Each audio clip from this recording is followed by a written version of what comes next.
Welcome back everyone. आज की हम इस वीडियो में time element and equilibrium price का टॉपिक डिस्कस करने जा रहे हैं। In my previous video I have discuss the very short period. पुरानी वीडियो में वेरी शॉर्ट टाइम पीरियड का टॉपिक डिस्कस कर चुकी हुई हूँ मैं, but now in this video I am going to discuss short period. पर जनरली हम शॉर्ट पीरियड के बारे में पहले पढ़ते हैं। शॉर्ट पीरियड होता क्या है? शॉर्ट पीरियड वो टाइम पीरियड होता है जहाँ पर हम लोग अपने आउटपुट को इंक्रीज कर सकते हैं। पर इंक्रीमेंट कैसे कर सकते हैं? But little bit. पर इंक्रीमेंट अगर करना है तो क्या चीज़ हमें ज़रूरत है? हमें पता है कि दो फैक्टर्स ऑफ द प्रोडक्शन होते हैं। There are the fix factors and the variable factors. Fix factors कौन से होते हैं? जो फिक्स रहते हैं, जिसमें कोई चेंजेस नहीं आते हैं। चेंजेस मतलब क्या? उसमें कोई आप इंक्रीमेंट नहीं कर सकते, उसमें कोई फैक्टर्स आप लगा नहीं सकते। तो फिक्स फैक्टर्स कौन से होंगे? हमारे हो जाएंगे लैंड हो जाएगी, बिल्डिंग हो जाएगी, मशीनरी हो जाएगी। तो ये सारे ही फिक्स फैक्टर्स हैं। और वेरिएबल फैक्टर्स कौन से हो जाते हैं? हमारे फ्यूल हो जाते हैं, रॉ मटेरियल हो जाता है, लेबर हो जाता है, ठीक है। और यही फैक्टर्स ऑफ प्रोडक्शन, मतलब हम वेरिएबल फैक्टर्स को ही यूज करके अपने आउटपुट में इंक्रीमेंट लेकर आ सकते हैं।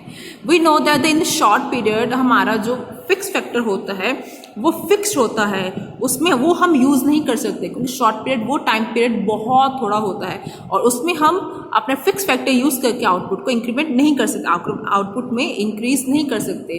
तो अगर आउटपुट में थोड़ा सा भी इंक्रीज करना है तो हम वो किसके थ्रू करेंगे? हम सिर्फ वेरिएबल फैक्टर्स के थ्रू करेंगे। जस्ट यही है। अब इसको एक्सप्लेनेशन हम पढ़ते हैं हम अपनी बुक से। It refers to the time period in which the supply can be changed but only the limited extent। कहता है कि सप्लाई लाइन जो प्रोडक्शन है, हम अपनी सप्लाई लाइन कह दो या प्रोड्यूसर ने अपनी प्रोडक्शन है वो चेंज करनी है, बट लिमिटेड एक्सटेंट, बहुत कम एक्सटेंट पे। The supply of the commodity can only be changed by increasing or decreasing the amount of the variable factors only। कहता है कि जब आपने अगर अपनी सप्लाई लाइन, अगर आपने अपना आउटपुट या अपने प्रोडक्शन इंक्रीज करनी है या डिक्रीज करनी है तो वो आपके सीधा वेरिएबल फैक्टर्स के थ्रू ही होगा, फिक्स फैक्टर्स के थ्रू नहीं होगा। फिक्स फैक्टर्स मैंने बता दिया है क्या होते हैं और वेरिएबल फैक्टर्स क्या होते हैं वो भी मैंने प्रॉपर एक्सप्लेन कर दिया है। The quantity of the fixed factors such as factory, building, new machinery, implement, etc. cannot be varied. The size, मतलब अगर हम फिक्स फैक्टर्स अपने शॉर्ट पीरियड में कभी नहीं लगा सकते, क्योंकि शॉर्ट पीरियड बहुत थोड़ा टाइम पीरियड है, उसमें हम फिक्स फैक्टर्स कभी भी नहीं लगा सकते। And the fix factors being fixed in the short period, ठीक है। The size and the number of the firms also remains the unchange. जो साइज है, कितना बड़ा आपका प्लांट है और फर्म्स कितनी है, वो रिमेन अनचेंज, उसमें कोई चेंजेस नहीं आते। In this short period, neither the new firm can enter in the industry nor the existing firm can leave it। तो कहते हैं शॉर्ट पीरियड वो टाइम पीरियड होता है जहां पर ना ही आप लोग न्यू इंडस्ट्री में एंटर कर सकते हो, न्यू फर्म में एंटर नहीं कर सकते, नॉर आप एग्जिस्टिंग फर्म से, आप पुरानी फर्म है उससे लीव कर सकते हो। अब मैं क्वेश्चन पूछती हूँ, हम अपने न्यू फर्म में एंटर क्यों करते हैं? फर्म में एंटर इसके लिए करते हैं क्योंकि हमारे को फर्म्स में प्रॉफिट शोज हो रहे हैं। तो जो न्यू प्रोड्यूसर होगा या जो न्यू प्रोड्यूसर होगा वो सोचेगा कि मैं इस फर्म में, इस प्रोडक्शन में या इस फर्म में एंटर हो जाता हूँ ताकि मेरे को भी प्रॉफिट्स हो। But in the short period हम ना ही जो न्यू प्रोड्यूसर होगा वो एंटर कर सकता है, ना ही ओल्ड प्रोड्यूसर लीव कर सकता है। In the case of losses, अगर लॉसेज हो रहे हैं तो ओल्ड प्रोड्यूसर लॉसेज को बेयर नहीं करना चाहता होगा तो वो लीव करना प्रेफर करेगा, वो कभी स्टे करना नहीं प्रेफर करेगा, वो कभी भी लॉसेस को बेयर करना प्रेफर नहीं करेगा। He prefer to stay, move out from that industry. वो प्रेफर करेगा कि मैं इंडस्ट्री से निकल जाऊं और लॉसेस को कम से कम बेयर करूं, ठीक है। वो बोल रहा है इन the short period neither the new firm can enter into the industry nor the existing firm can leave it. Thus the demand here is the greater role in the determination of the equilibrium price। तो कहते हैं जी, फिर किसका role play होता है, कौन हमारे output में चेंजेस लेकर आता है? वो कहता है कि सिर्फ डिमांड के ही इफेक्ट से, डिमांड के ही रोल से हम अपने आउटपुट में चेंजेस लेकर आ सकते हैं।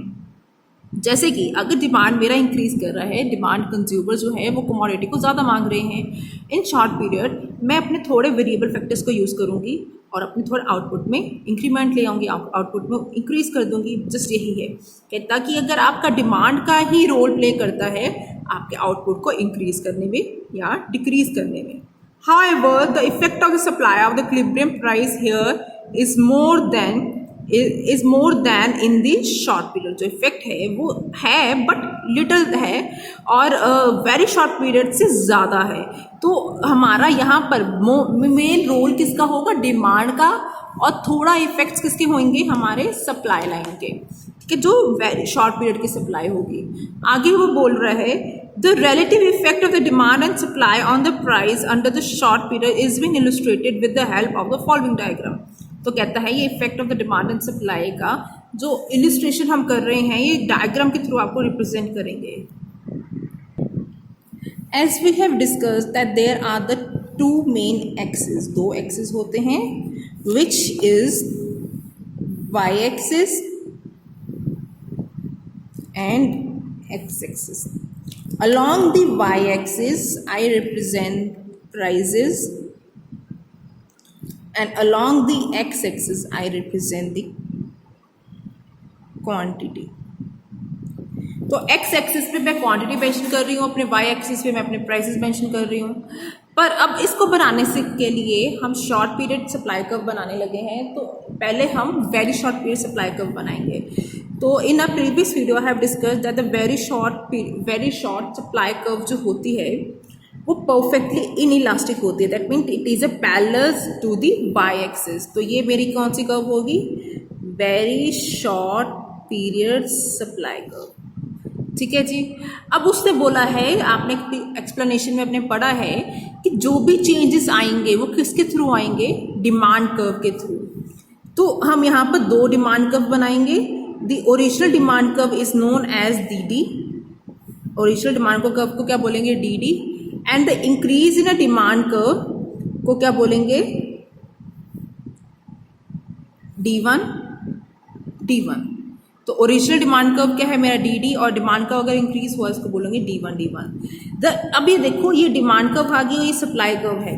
The intersection between the demand old original demand curve and the very short supply curve, very short period supply curve gives the equilibrium point which is known as E। ठीक है, जिसके correspondingly हमें एक equilibrium price मिल रहा है, equilibrium price मिल रहा है जिसका नाम है P, एंड इक्विलिब्रियम क्वांटिटी मिल रही है M।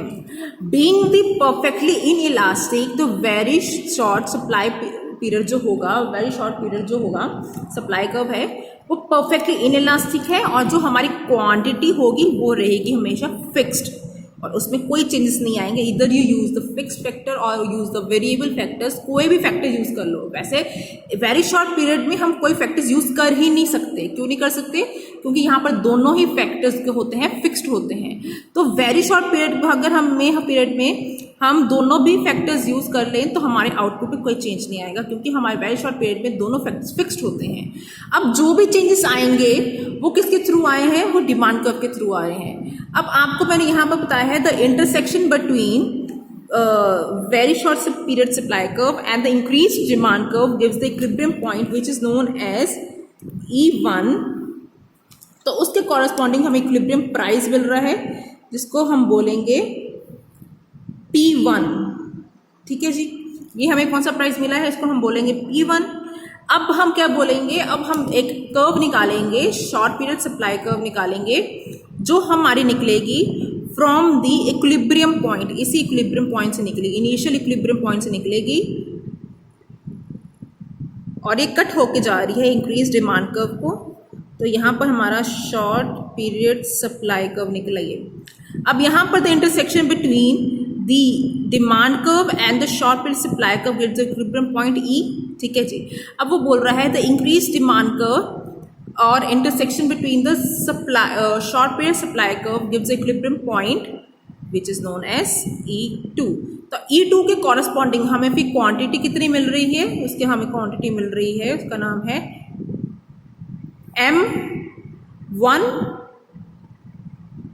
M1, और जो हमें प्राइजेस प्रिवेल करने पड़ रहे हैं वो है P2। ठीक है। अब अगर आपने अपने इक्विलिब्रियम आउटपुट को इंक्रीज किया है इन दी अपने डिमांड को अगर इंक्रीज किया है इन the short period supply curve, तो आउटपुट तो आपका इंक्रीज हुआ ही हुआ, प्रोड्यूसर ने अपना आउटपुट तो इंक्रीज किया ही किया। वो कैसे किया? By using the variable factors को यूज करके, only the variable factors, fixed है वो हमने यूज नहीं किया, तो ओनली द वेरिएबल फैक्टर्स को यूज करके उसने अपने आउटपुट को इंक्रीज किया है। But due to the short period supply, short period होने के कारण हमारे प्राइजेस में इंक्रीमेंट आ जाएगा, प्राइजेस मेरे इंक्रीज हो जाएंगे। क्यों इंक्रीज हो जाएंगे? The reason being is that, क्योंकि प्रोड्यूसर को यही पॉइंट ऑफ व्यू सोचेगा, प्रोड्यूसर यही सोचेगा कि मैं प्रॉफिट्स बनाऊं और प्रॉफिट ज़्यादा से ज़्यादा बनाऊं इन द शॉर्ट पीरियड में, थोड़े टाइम में मैं ज़्यादा से ज़्यादा फायदा ले सकूं। तो वो आउटपुट तो इंक्रीज कर रहा है, पर शॉर्ट पीरियड में अपने प्राइजेस भी इंक्रीज कर रहा है ताकि वो प्रॉफिट्स अर्न कर पाए। तो यही केस हमने देख ली है, अपनी डायग्राम का एक्सप्लेनेशन हमने देख ली है कैसे बनती है और क्या रीज़न है डायग्राम का ये ऐसे बनने का। अब आगे इसकी एक्सप्लेनेशन हम अपनी बुक से करते हैं। In this figure VSPS and the SPS represent the very short period and the short period supply curves representatively. The DD is the original demand curve which cuts the two curves at point E. तो DD जो है वो original demand curve है और वो cut कर रहा है कौन से पॉइंट पे? इक्विलिब्रियम पॉइंट पे, इसके कर रहा है E पॉइंट पे। ठीक है जी, आगे बोल रहा है तो थर्स द इक्विलिब्रियम प्राइस क्या हो जाएंगे? अगर आपको वो E पॉइंट पे कट कर रहा है तो उसके इक्विलिब्रियम प्राइस क्या हो जाएंगे? वो हो जाएंगे OP इक्विलिब्रियम प्राइस हो जाएगा। ठीक है, और क्वांटिटी क्या हो जाएगी? OP equilibrium price and OM क्या हो जाएगी? Equilibrium quantity. Now, as a result of the increase in a demand, the new equilibrium price is settled at a point E1. कहता है जैसे अब आपने कंज्यूमर ने अपनी डिमांड को इंक्रीज की है तो न्यू इक्विलिब्रियम पॉइंट पे हम सेटल हो गए हैं, उसका नाम है E1 पे। मैंने यही बोला था। अब शॉर्ट पीरियड सप्लाई कर्व में, very short period supply curve में अगर कोई प्रोड्यूसर कंज्यूमर अपनी डिमांड इंक्रीज करता है तो तब भी उसके इक्विलिब्रियम प्राइस शिफ्ट हो जाता है फ्रॉम E टू E1 की तरफ। बट आपके जो प्राइजेस हो जाएंगे वो बहुत राइज हो जाएंगे, आपके आउटपुट जो रहेगी वो स्टिल सेम रहेगी, OM आउटपुट हो जाएंगे और प्राइजेस क्या हो जाएंगे? OP1। आगे बोल रहा है the new equilibrium price is settle at the point E1 in the very short period and at E2 is the short period. E2 क्या आ जाएगा? विच गिव्स द E2 क्या हो जाएगा? शॉर्ट पीरियड सप्लाई कर्व से intersection करके equilibrium आ जाएगा E2। आगे वो बोल रहा है thus the new equilibrium price in the short periods is OP2 which is lower than of market price। तो ये हमारा, अब वो बोल रहा है कि हमें एक न्यू इक्विलिब्रियम प्राइस मिलेगा, वो क्या है? OP2 इक्विलिब्रियम प्राइस मिलेगा which is lower than OP2 किसके नीचे है? OP1 के। तो OP1 कहाँ से डिराइव हुआ है? हमारे very short period supply curve से। तो very short period supply curve से हमारे OP1 हमें प्राइजेस मिल रहे हैं। बट जब हमने शॉर्ट पीरियड आया, टाइम पीरियड थोड़ा इंक्रीज हुआ, तब हमने क्या किया? प्राइजेस लोअर हो गए then very short period supply curve से। आगे वो बोल रहा है the new equilibrium quantity on the other hand increase from OM to OM1 in the short period, but there is no change in the quantity market during the short period.